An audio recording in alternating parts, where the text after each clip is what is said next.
Salut à tous, bienvenue sur Carton Rouge, la chaîne des supporters de la SS. N'oublie pas de t'abonner à la chaîne si ce n'est pas déjà fait. Je vous rappelle toujours cette statistique, mais qui ne bouge pas. C'est une statistique étonnante.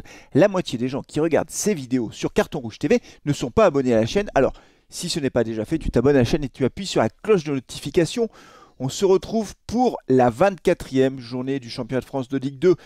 Journée qui aura lieu donc lundi soir pour l'AS Saint-Etienne qui se déplace à Nîmes. Un match crucial, un match décisif dans la course au maintien. On l'avait déjà dit lors de la dernière journée, mais c'est vrai, c'est comme ça. Qu'est-ce que vous voulez que je vous dise? On est en train d'enchaîner des matchs hyper importants pour essayer de survivre en Ligue 2. Et avant d'enregistrer ce débrief, j'ai attendu que les matchs aient eu lieu, les matchs de cette journée, puisque l'essentiel des matchs se sont déroulés samedi. Il y avait eu un match, Bordeaux s'était imposé à domicile face à Paris FC vendredi soir, mais j'ai attendu la fin des matchs samedi soir pour pouvoir y voir plus clair en quelque sorte, pour faire un bilan précis des enjeux de cette journée et les résultats. On va peut-être commencer par ça les amis pour cet avant-match. Les résultats de cette journée sont plutôt positifs pour nous, puisqu'il y a deux équipes qui ont perdu. On pourrait citer par exemple Pau qui a perdu à domicile face à Laval. Alors Laval c'est pas une équipe qui est tout en haut du classement, mais c'est vrai que Pau c'est l'équipe qu'on va rencontrer lors de la prochaine journée et ils sont du coup à 3 points devant nous avant que nous ayons joué à Nîmes, donc ils sont à portée de l'AS Saint-Etienne si je puis dire. Donc cette défaite à domicile de Pau, franchement je pense qu'on peut dire qu'elle fait nos affaires. À noter également la défaite de Niort au Havre. C'est très cruel pour les Niortais parce que ils ont perdu 1-0, ils ont pris un but vraiment pendant le temps additionnel et j'imagine qu'ils espéraient bien tenir le point du match nul chez le leader de Ligue 2 et j'imagine que c'est cruel pour nous, pour eux pardon, mais pour nous c'est vrai que c'est plutôt une bonne nouvelle parce que Niort reste du coup derrière nous. Après, à noter le match nul, le bon match nul de Rodez à l'extérieur à Valenciennes et à domicile le match nul de Dijon face à Metz. Donc les équipes qui sont derrière nous pour l'instant ou juste devant nous ont soit perdu, soit fait match nul.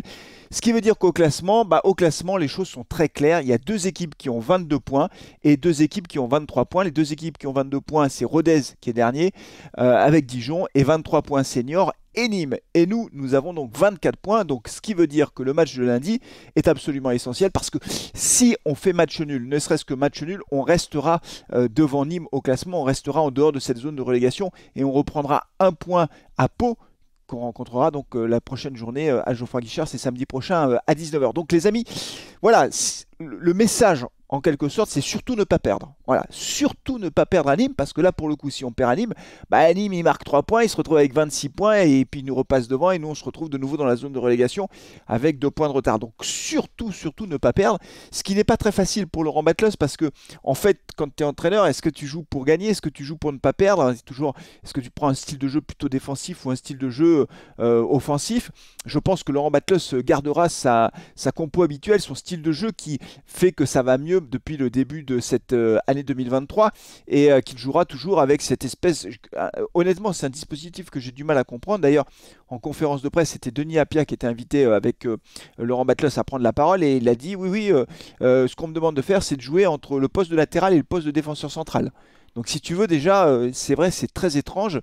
Et c'est vrai que les latéraux, donc c'est ce fameux 3-5-2 en quelque sorte, que ce soit Nkunku ou Apia, on voit bien qu'ils montent très haut. Et on a Thomas Monconduit, lui, qui est en milieu défensif, redescendait quasiment défenseur central.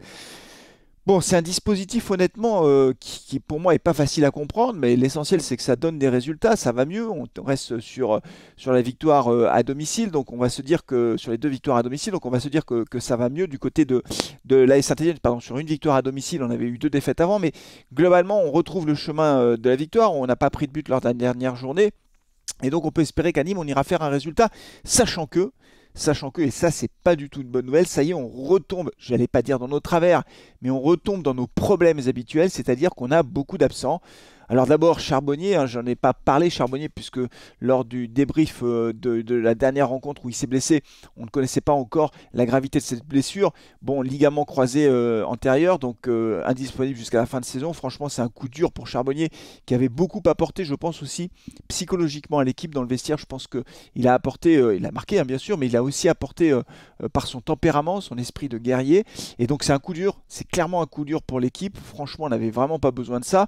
À noter aussi aussi que Mouefek est blessé, et ça aussi c'est pas une bonne nouvelle parce que Mouefek au milieu de terrain il s'était imposé hein, sur ces dernières journées. Là ça fait plusieurs matchs qu'il est très intéressant au milieu de terrain, qu'il a beaucoup d'abattage physique, qu'il est capable de porter le danger devant, et donc ces deux absents déjà sont extrêmement préjudiciables pour l'équipe. Et puis en plus, bah, la suspension de Cafaro qui va purger son match de suspension à Nîmes parce qu'il a enlevé son maillot quand il a marqué son but venu de la planète Mars.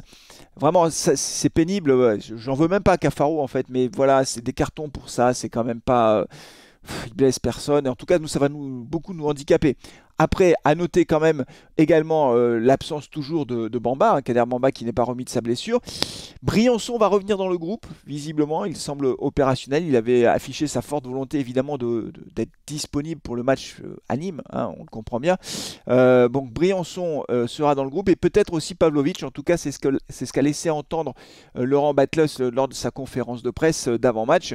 Je ne connais pas du tout l'état physique de ce joueur, mais apparemment ça fait longtemps qu'il n'a pas joué au foot, donc enfin longtemps.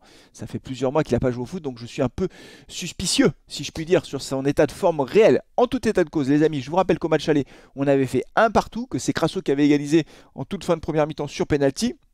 Donc ce sera une équipe qui sera difficile à jouer, qui elle aussi joue sa survie en Ligue 2. Donc je peux vous dire qu'à domicile, les crocodiles ne vont rien lâcher, et que donc pour l'AS Saint-Etienne, c'est un sacré défi. Ce déplacement, il ne faut vraiment pas le prendre à la légère.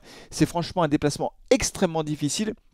Encore une fois, parce qu'on a Nîmes qui veut se sauver, tout simplement. Nîmes qui reste sur un match nul, une défaite et un match nul. Mais Nîmes quand même qui avait réussi à engranger plusieurs résultats juste avant, 2 victoires consécutives, notamment une face à Niort. Donc c'est une équipe de Nîmes qui est extrêmement dangereuse à domicile, qui ne marque pas beaucoup de buts, mais qui aura à cœur de faire la différence devant son public à domicile pour pouvoir repasser devant l'AS Saint-Etienne. Donc c'est pas simple du tout pour les joueurs de Laurent Batlos.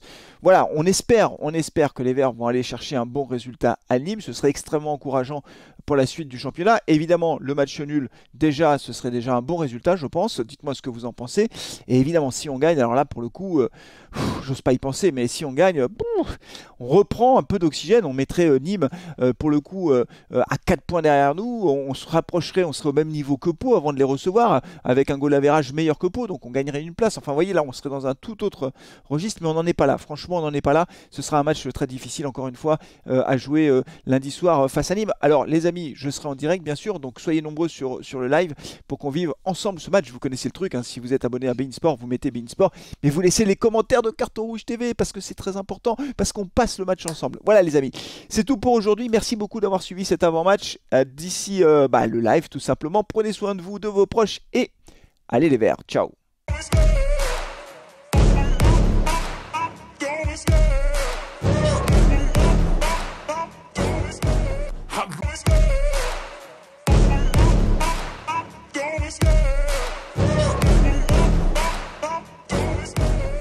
Love the chase and the heart.